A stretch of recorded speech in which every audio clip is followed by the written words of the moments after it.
마르코가 전한 거룩한 복음입니다. 주님 영광 받으소서. 그때 예수님께서 호숫가로 나가셨다. 군중이 모두 모여오자 예수님께서 그들을 가르치셨다. 그 뒤에 길을 지나가시다가 세간에 앉아있는 알페오의 아들 레위를 보시고 말씀하셨다. 나를 따라라. 그러자 레위는 일어나 그분을 따랐다. 예수님께서 그의 집에서 음식을 잡수시게 되었는데 많은 세리와 죄인도 예수님과 그분의 제자들과 자리를 함께 하였다. 이런 이들이 예수님을 많이 따르고 있었기 때문이다. 바리사이파 율법학자들은 예수님께서 죄인과 세리들과 함께 음식을 잡수시는 것을 보고 그분의 제자들에게 말하였다. 저 사람은 어째서 세리와 죄인들과 함께 음식을 먹는 것이요? 예수님께서 이 말을 들으시고 그들에게 말씀하셨다. 건강한 이들에게는 의사가 필요하지 않으나 병든 이들에게는 필요하다. 나는 의인이 아니라 죄인을 부르러 왔다. 주님의 말씀입니다. 그리스도님 참여합니다.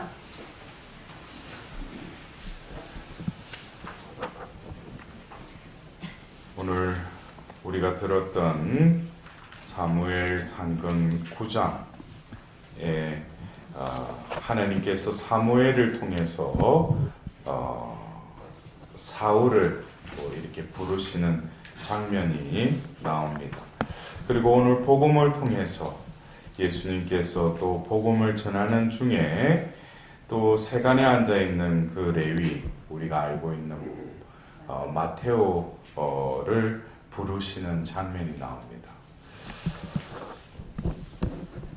이 독서에서 부르심을 받은 이 사울, 또 그리고 이 복음의 부르심을 받은 마테오는 똑같이 하나님의 그 부르심을 받았지만 어쩌면 그 마테오복음 22장 14절에 부르심 받은 이들은 많지만 선택받은 이들은 많다고 했어요? 적다고 했어요? 네. 근데 여러분들은 부르심을 받은 것에 대해서 분명히 확신을 가지셔요? 네. 근데 여러분들이 선택될 거라는 것에 대해서도 확신이 있으셔요? 이게 목소리 계속 줄어들어요. 예, 부르심을 받은 것에 대해서는 확신이 있대. 근데 선택을 받을 것인가? 그러면은 이게 분명히 내가 부르심을 받았으면은 선택에 이르는 그 과정이 있고 결국에 이 부르심의 열매는 선택받아야 된다는 얘기예요. 그래서 우리가 에페소서 4장 1절에도 여러분들은 부르심에 합당한 삶을 살아가십시오. 그러니까 부르심은 그냥 부르셨다. 그래서 우리가 우리 교회 안에서도 어떤 강의, 어떤 강사들 어떤 내용을 보면은 레파토리가 어떤 하나님 체험한 거, 하나님 어떤 거기에 대해서 이렇게 말을 하는데 중요한 것은 지금 내 삶이 중요한 거예요.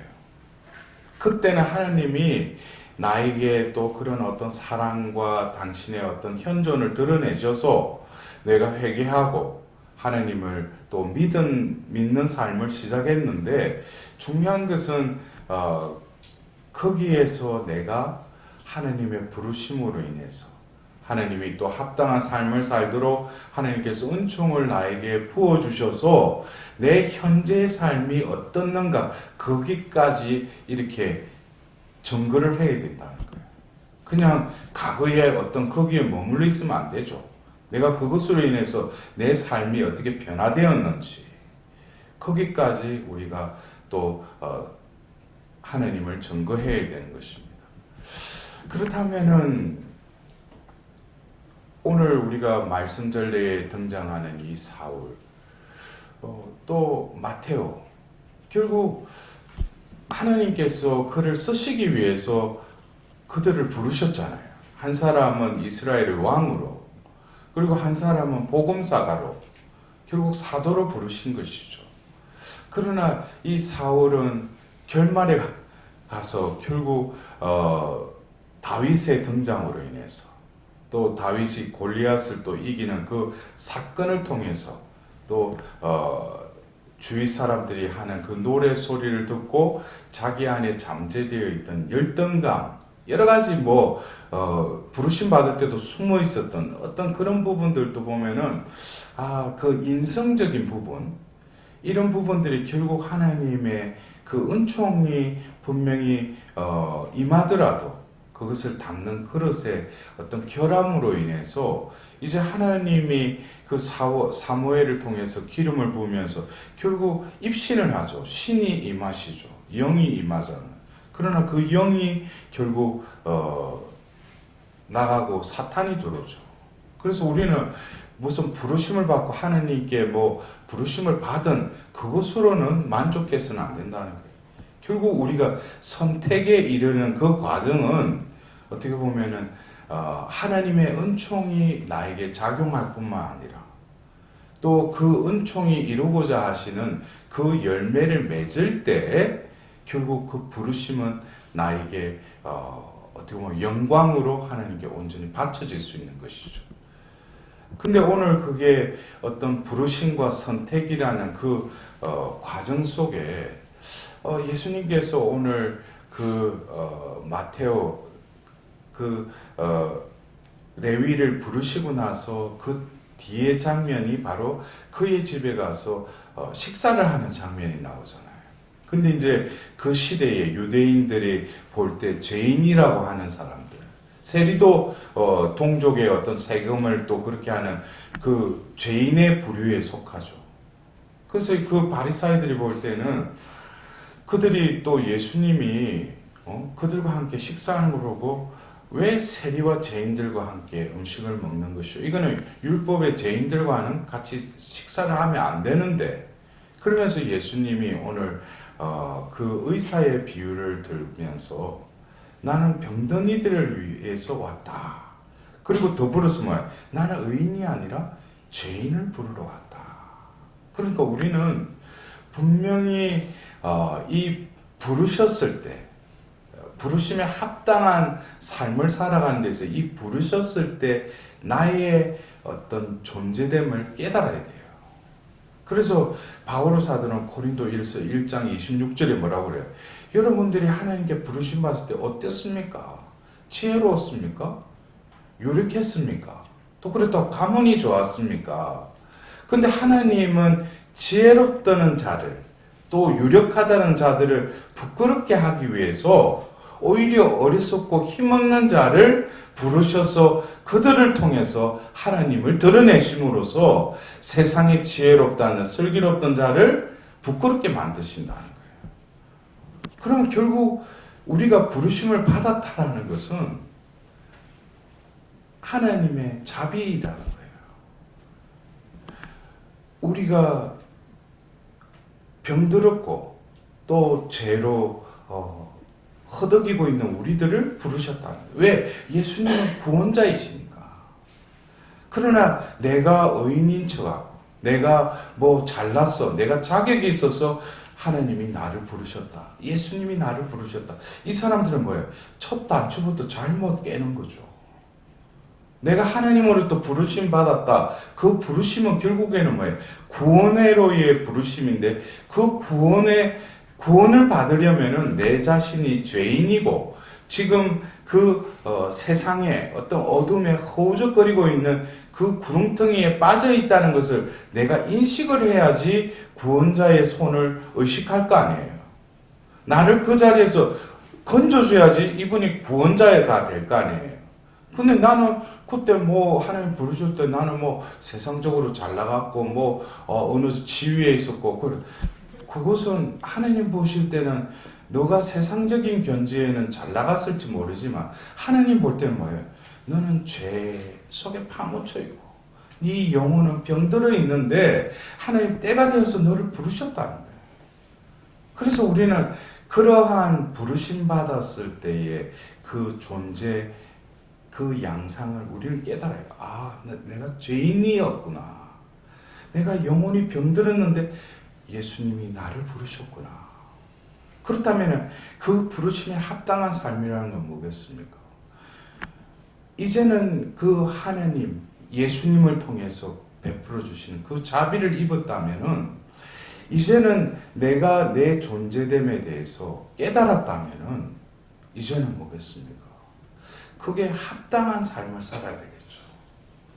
그전에는 내 위주로, 내 중심적으로 사는 삶을 이제 부르신 분이 나에게 베풀어 주신 그 언덕에 힘입어서 나는 낮아질 수밖에 없다는 거예요. 그 대표적인 인물이 뭐예요? 바로 세례자 요한이죠. 우리가 그리스도교에서 말하는 겸손은 세상적인 관점에서 말하는 그냥 낮추고 자기를 낮추고 그게 겸손이 아니에요. 예수 그리스도라는 존재를 알아보고 그분과의 관계 속에서 그분은 커지셔야 되고 그분으로 인해서 내가 낮아져야 되는 게 그게 그리스도교적인 겸손이에요. 왜? 그분이 계시니까. 예수님이 계시니까 나는 낮아질 수밖에 없다는 거예요. 그렇다면 신자인데도 그 사람이 자꾸 어깨에 힘들어하고 남들보다 잘나는 척하고 높은 위치를 찾는 사람은 뭐예요? 예수님이 있는 것을 아직까지 모른다는 거예요. 예수님이 계시니까 낮출 수밖에 없는 거예요. 그래서 결국 우리가 이 부르심과 선택이라는 이 과정은 하나님이 사울을 왕으로 또 마테오를 복음사가로 하나님이 이미 정하시고 그를 부르셨지만 결국 그 일을 완수하는 데 있어서는 그 일을 행하기보다 더 우선되어야 될 것은 바로 부르심받은 그 존재가 예수님을 닮아야 된다는 거예요. 부르신 분을 닮지 않고서는 그 따름이 열매를 맺을 수 없다는 거예요. 결국 그 부르신 분을 닮는다는 것은 바로 예수님은 에페소서 2장에 나오듯이 하나님이시면서 인간이 되셨을 뿐만 아니라 그 죽기까지 아버지의 뜻에 순종했다는 거예요. 우리가 그러한 예수님을 닮고 예수님 삶이 바로 나의 삶으로 체화되어서 내가 사는 것이 아니라 그리스도가 내 안에 살 때 바로 복음사가로 또 나에게 맡겨진 그 일을 하는 주체는 내가 아니라 내 안에 계시는 바로 예수 그리스도께서 나를 통해서 행하실 분이라는 거예요. 그것이 바로 선택에 이르는 길이에요. 우리는 어쩌면 부르심을 하나님이 나에게 미션을 줘서 이걸 행하라고 그것은 하나님께서 이 구원 사업에 있어서 필요한 일을 그에게 분명히 맡기어요. 그러나 하나님의 관점은 부르셨을 때도 분명히 오늘 복음을 통해서 너는 죄인이고 병든이기 때문에 내가 불렀다는 거예요. 그렇다면 이 부르심에 합당한 삶은 죄인이고 병들었을지라도 예수님을 만남으로 인해서 내가 회복되어서 진정으로 하나님의 모상으로 회복될 때 결국 그것이 뭡니까? 그것이 선택, 바로 구원에 이르는 길이라는 거예요. 그래서 우리는 이러한 부르심과 어떤 선택의 그 과정 속에서 나는 하나님의 부르심을 받았다면 이제 내가 선택을 받는 그 순간 그것은 어떻게 보면은 이 생을 살고 하나님 앞에 가서 하나님이 나를 보고 너 참 많은 수고를 했구나. 그러면서 한 일을 보기보다는 나의 존재됨을 볼 거예요. 그럴 때 내가 너를 처음 불렀을 때 너는 죄 속에 허우적거리고 병든 그 영혼의 소유자였지만 지금 보니까 다 회복되어서 나를 닮은 존재로 나에게 왔구나. 그런 자는 뭐예요? 선택이 되는 거예요. 우리는 살면서 어떻게 보면 신앙생활을 하면서 자꾸 외적으로 드러나는 기능적인 거 그리고 성과 그리고 뭐 해야 될 일을 그것을 우선시하기보다 나의 존재됨이 오늘도 부르신 분의 그 모습대로 내가 닮아가고 있는지 그 닮아가는 삶은 결국 겸손의 삶이요 순종의 삶이요 결국 일치의 삶으로 나아갈 때 이 부르심은 결국 한 세리였던 그 마테오를 결국 로마 순교력을 보면 뭐예요? 마테오 복음사가도 에티오피아에서 순교를 해요. 바로 뭡니까? 스승이 십자가에 죽으셨듯이 자신도 뭐예요? 바로 순교를 통해서 예수님의 삶을 오롯이 일치하는 삶으로 나아간 것이죠. 우리는 오늘 이 일독서의 사울과 또 복음서의 이 마테오를 바라보면서 나는 과연 그 부르심에 합당한 삶을 나는 살아가고 있는가? 부르심은 분명히 받았는데 나도 내 위주로 내 뜻대로 성령께서 이끄시는 삶보다는 내 의지대로 살아간다면 또 다른 사울이 되겠죠. 예? 그러나 그것을 죽이고 피우고 예수 그리스도를 닮아가는 삶으로 끊임없이 역류를 헤치고 올라가다 보면 어느 순간에 어떻게 마테오 복음사가처럼 세리였지만 예수 그리스도를 만남으로써 사도가 되었다는 후대의 평가가 있겠죠. 여러분들도 진정한 내 삶이 그 부르심에 합당한 삶을 내가 살고 있는지 그것을 오늘 두 인물을 통해서 자신을 비춰보면서 나도 진정으로 하나님의 부르심에 합당한 선택된 자로서의 삶을 살아갈 수 있도록 하나님께 자비를 구하도록 합시다.